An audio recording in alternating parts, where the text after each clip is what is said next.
একটা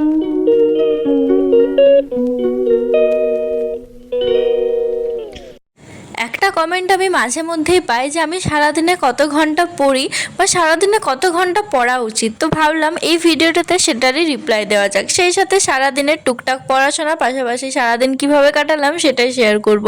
so hi everyone, আমি Koel, welcome back to my another long vlog. Mini vlog দিতে দিতে ইন্ট্রোটা না মিনি ভ্লগেরটা একদম মনে পড়ে গেছে। তো আজকে সকালবেলায় উঠেছিলাম 8টার দিকে। কিছুদিন থেকে রাত জাগছি, সেজন্য না একটু সকালে উঠতে প্রবলেমই হচ্ছে।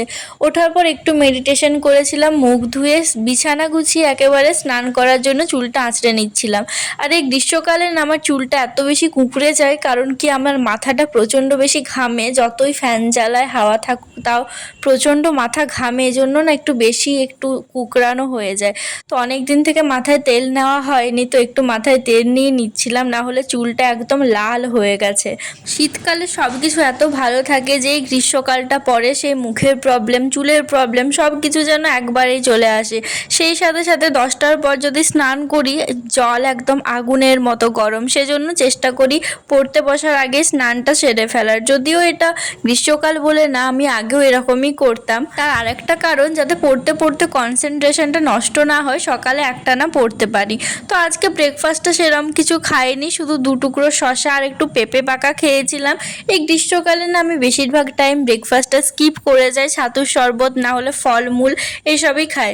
তো আজকে অনেক দিন পর, বলতে প্রায় 3-4 মাস পর ফিজিক্যাল সায়েন্সটা পড়ছি। জেনারেল নলেজের প্রায় সমস্ত পার্টগুলোই টাচে আছে, হিস্ট্রি জিওগ্রাফি অনেকটা হয়েও গেছে, লাইফ সায়েন্স আগে করেছিলাম, কিন্তু এই ফিজিক্যাল সায়েন্সটা না একদমই হয়নি। তো গ্যাসের আচরণ থেকে প্রায় সব পরীক্ষাতেই কোয়েশ্চেন আসে, তো ভাবলাম আজকে এটা থেকেই শুরু করি। প্রথমে বয়েলের সূত্র পর্যন্ত করেছিলাম, কারণ ফিজিক্যাল সায়েন্স করতে আমার অনেক বেশি টাইম লাগে। বই থেকে ফার্স্টে ভালো করে পড়ে নিলাম 2-3 বার, তারপর ইউটিউব থেকে একটা ভিডিও দেখলাম, আর তারপর কিছু খাতায় নোটস করে রেখেছিলাম, যাতে পরে যখন পড়বো শুধুমাত্র নোটসটা পড়লেই হয়ে যায়। আগে ঠিকমতো নোটস বানাতে পারতাম না, এখন একটু ট্রাই করি নোটস লেখার, কারণ সবসময় বই পড়তে ভালো লাগে না। তারপর মাঝে খেয়েছিলাম একটু ছাতুর শরবত, তারপর আবার পড়াটা কন্টিনিউ করেছিলাম ওই 12:30 পর্যন্ত। আর আজকে লাঞ্চ করেছিলাম 1টার দিকে। আর ফিজিক্যাল সায়েন্সে আমার এনসিইআরটির কোনো বই নেই, আর জেনারেল নলেজের যে বইটা আছে সেটাতে একদমই কম দেওয়া থাকে। তো আমার কাছে যেহেতু এই বইটা আছে, বেশি ডিটেলসে পড়তে পারবো, সেজন্য সেই বইটা থেকেই করলাম।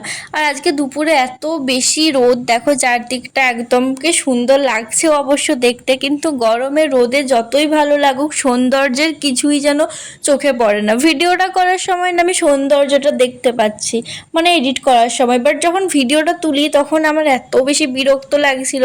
আর আজকে রাত্রে পিঠে বানানোর ছিল, মানে বিকেল দিক করে, তো সেজন্য আজকে দুপুরে ঘুমাইনি, একটু চাল পিষে দেওয়ার ছিল মানে মিক্সিতেই, তো এখানে মা একটু চেলে নিচ্ছিল।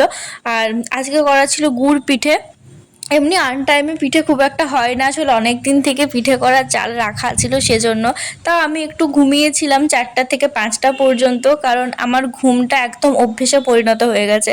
ওঠার পর যা জামা কাপড় মেলা ছিল সেটাকে তুললাম। আর যেহেতু এই ফ্ল্যাটটাতে ব্যালকনি নেই, বাট এই জানলাতেই কাপড় চোপড় বেশ শুকিয়ে যায়। আর ছাদ সবসময় উঠতে অতটা ইচ্ছে করে না, কারণ কি এত বেশি রোদ থাকে না, সেই রোদে যেতেই একদম বিরক্ত লেগে যায়। তো জানলাতেই কম কাপড় শুকিয়ে যায়, না হলে তো যেতেই হয়। এদিকে মায়ের পিঠে করা কমপ্লিট। এটা ক্যামেরাতে একটু অন্যরকম কালারটা লাগছে, ফ্যাকাশে একটু, মানে সাদা সাদা, বাট এতটাও হোয়াইট হোয়াইট ছিল না। তো আমি একটা নিয়ে খেতে শুরু করে দিয়েছি। আমাকে এই পিঠে পুলি খেতে অনেক বেশি ভালো লাগে, বাট সবথেকে বেশি ভালো লাগে ঝাল পিঠেগুলো খেতে। এটাও ঠিক আছে, বেশ ভালোই লাগে। তারপর উঠে গেছিলাম ছাদে আধ ঘন্টার মতো একটু হাঁটাহাঁটি করতে। সারাদিন সেরকম কোথাও বার হওয়া হয় না, তো বিকেলবেলা করে এখন আধ ঘন্টা একটু ছাদে যাই, একটু হাঁটাহাঁটি করি, ঘোরাফেরা করি, এই যা। এক্সারসাইজ খুব একটা করা হয় না, কারণ এই গ্রীষ্মকালটা আমার এত আনপ্রোডাক্টিভভাবে যায়, সেজন্য আমি ঠিকমতো ভ্লগও আপলোড করতে পারছি না। সারা বছর ঠিক থাকে, কিন্তু যখনই এই মে জুন এই মাসটা আসে, সব সারাদিনটা আমার কোনো প্রোডাক্টিভভাবে যায়ই না। পড়ার টাইমটাও কিন্তু আগের থেকে একটু সামান্য কমেই যাচ্ছে, কারণ একটাই, সেটা হচ্ছে প্রচণ্ড বেশি গরম। যদিও এবছর গরম অনেকটাই কম আছে, তাও একটু তো আছেই, সেটা আর কি করব। তো আমি ফেস ওয়াশ করে উঠেছিলাম, আমার জামাতে না একটু জল লেগে গেছিলো, সেটা দেখছি এখনও শুকায়নি। আর এই টাইমে ছাদে এত ভালো লাগে। আমি একটা ভিডিও করার জন্য ফোনটা রেখেছিলাম, বাট দেখছি প্রচণ্ড হাওয়া দিচ্ছে, আমার ফোন নিচে পড়ে যাবে, সেজন্য ছুটে এসে ফোনটা আগে ধরলাম। আর ওই দেখো দূরে প্লেন যাচ্ছে। ছাদে যতক্ষণ ছিলাম প্রায় 5-6টার মতো প্লেন গেছে, বাট লাস্টে নামার সময় ভাবলাম একটা তুলে নিই, ভিডিওটা একটু বড় করা যাবে। প্রথম প্রথম যখন এসেছিলাম না বেশ ভালো লাগতো দেখতে, এখন দেখে দেখে অনেকটা অভ্যেস হয়ে গেছে। তো নামার পর খেয়েছিলাম একটু ছোলা সেদ্ধ, সকালে ভেজানো ছিল, ভেজা ছোলাটা তো ভালো লাগে না, তো মাকে বললাম একটু সেদ্ধ করে দিতে। আর তারপর খেয়েছিলাম 1 কাপ চা আর 2টো বিস্কিট। সন্ধেবেলায় পড়ার স্লটটা থাকে 7টা থেকে, তো তার আগে খেয়ে নিয়েছিলাম একটু চাউমিন। অনেক দিন পর আজকে আবার চাউমিন খেলাম, আসলে একটু বেঁচে গেছিলো। আমি গ্রীষ্মকালে খুব একটা চাউমিন খাই না, তো এটাকেই বানিয়ে। হাই। তো এখন বাজে 1:45, আর অনেক দিন তোমাদের সাথে সেরমভাবে ভিডিও আপলোড করা হয়নি, তো ভাবলাম আজকে ভিডিওটা আপলোড করা যাক। আমি এখন কিন্তু ফেস টু ফেস ভিডিও তুলতে শিখে গেছি। আগে না আমি নিজেকে দেখতাম সবসময় ক্যামেরায়, তো এরমভাবে দেখতাম, সেটা ভিডিওগুলো যখন পরে দেখছিলাম তখন অন্যরকম লাগতো। এখন ঠিকঠাক আছে। তো এখন 1:45 বাজে আর এখন পড়া কমপ্লিট হলো। তো আমাকে অনেকে জিজ্ঞাসা করো যে তুমি দিনে কত ঘন্টা পড়ো।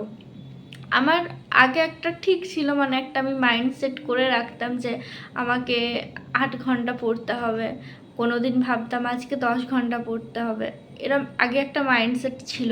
কিন্তু যখন থেকে গ্রীষ্মকালটা পড়েছে আমার সব এনার্জি একদম লো হয়ে গেছে। যত পরীক্ষা এগিয়ে আসছে, যত দিন যাচ্ছে, তত যেন শুধুমাত্র গরমের জন্য এনার্জিটা আগের থেকে অনেকটা লো হয়ে যাচ্ছে দিন দিন। আজকে যেমন টেনে টুনে ওই 7 ঘন্টার মতো হয়েছে। ঘন্টাটা কখনোই কোনো ফ্যাক্টর করে না। আসলে আমি 1 ঘন্টা পড়ে যেটা বুঝতে পারছি, বা আমি 5 ঘন্টাতে যেটা পড়ছি সেটা অন্য স্টুডেন্ট 3 ঘন্টাতেও কমপ্লিট করতে পারবে, আবার কেউ 2 ঘন্টাতেও কমপ্লিট করতে পারবে। তো ঘন্টাটা ফ্যাক্টর হচ্ছে না। আমি নিজের যেটা বুঝেছি, আমার না কোনো একটা জিনিসকে আত্মস্থ করতে সময়টা একটু বেশিই লাগে। তো একটা সাবজেক্টের পেছনে বা একটা টপিকের পেছনে আমাকে একটু বেশি সময় দিতে হয়, সেজন্য বলতে গেলে টাইমটা একটু হিউজ লাগে। তো আমি সবসময় চেষ্টা করি সারাদিনে যে প্ল্যানটা বানিয়েছি সেই প্ল্যানটা যতক্ষণ না কমপ্লিট করতে পারছি ততক্ষণই পড়ি। এরপর সেটা রাত হয়ে যাক, যদি রাতের আগে শেষ হয় খুবই ভালো, বাট সেটা হয় না, কারণ প্রতিদিন 4টার মতো টপিক থেকেই যায়।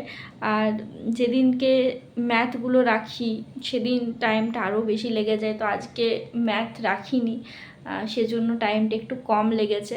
তো তোমরাও এটা চেষ্টা করো, কখনোই কত ঘন্টা পড়বো যে সকালে উঠলে ঠিক করলে আমি 6 ঘন্টা পড়বই, সেরম করার থেকে আমার মনে হয় যে সিলেবাস দেখো, পরীক্ষার ডেট দেখো, তুমি কোন জায়গায় দাঁড়িয়ে আছো সেটা দেখো, সেই অনুসারে একটা প্ল্যান বানাও যে আমাকে আজকে কোন কোন টপিক কভার করতে হবে, আমি কোন কোন জায়গাগুলো ইমপ্রুভমেন্ট করতে হবে, কোনটায় কত টাইম লাগবে, সেটা ভেবে যতক্ষণ টাইম লাগছে ততক্ষণ টাইম দেওয়াই আমার মনে হয় সবথেকে ভালো, যেটা আমি এখন করে থাকি। তো এখন আমি যদি কোনো দিন টার্গেট কমপ্লিট করতে না পারি, মুখে বলাটা সহজ কিন্তু প্রতিদিন হয় না অনেক রকমের জন্য, তো পরের দিন সকালে উঠে আগে সেটাকে কমপ্লিট করি, তারপর নতুন টার্গেটগুলো করি। মানে টার্গেট বেস যখন জিনিসটা চলে আসে তখন সব কিছু অনেকটা স্মুথ হয়ে যায়। তো এই কথাটাই বলবো, প্রতিদিনের একটা টার্গেট বানাও, একদিনে, 1 সপ্তাহ বা 1 মাসের ওইরকমভাবে করার থেকে আমার মনে হয় প্রতিদিনেরটা প্রতিদিন করা ভালো। আর এখন আমি সেরকমভাবে স্টাডি ভ্লগ দিতে পারছি না, কারণ পড়ছি, বাট এই এত গরমের মধ্যে ভ্লগ তুলতেও একটু পড়ার সময়ই তুলি, একবারে হয়ে যায়, কিন্তু সেটার জন্য একটা সেট আপ চাই নর্মালি, তো অনেকটা হয়ে ওঠে না। প্রতিদিন একই রকম পড়া কী দেখাবো, সেজন্য বলতে পারো কন্টেন্ট খুঁজে পাচ্ছি না, তো এখন অনেকটাই কম, আগের মতো অতটা রেগুলারভাবে স্টাডি ভ্লগ দিতে পারছি না। বিশেষ করে আমার স্ট্যান্ডের একটা প্রবলেম হচ্ছে, দেখি কিছুদিন পর একটা বড় স্ট্যান্ড কিনবো, তারপর ঠিক মতো করে ভিডিও দেওয়ার চেষ্টা করব। আর সবথেকে মেন জিনিস হচ্ছে গরম, এই গরম না পেরোলে আমার মনে হয় না আমি আর আগের মতো সব কিছু করতে পারবো। তো মিনি ব্লগের সিরিজগুলো শুরু করেছি, সেটাতে অতটা বেশি কষ্ট হয় না।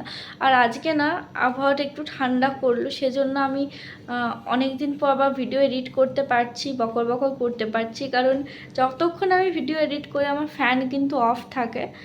অফ বলতে একদম লো চলে, দেখতেই পাচ্ছ জাস্ট পাখাগুলো ঘুরছে।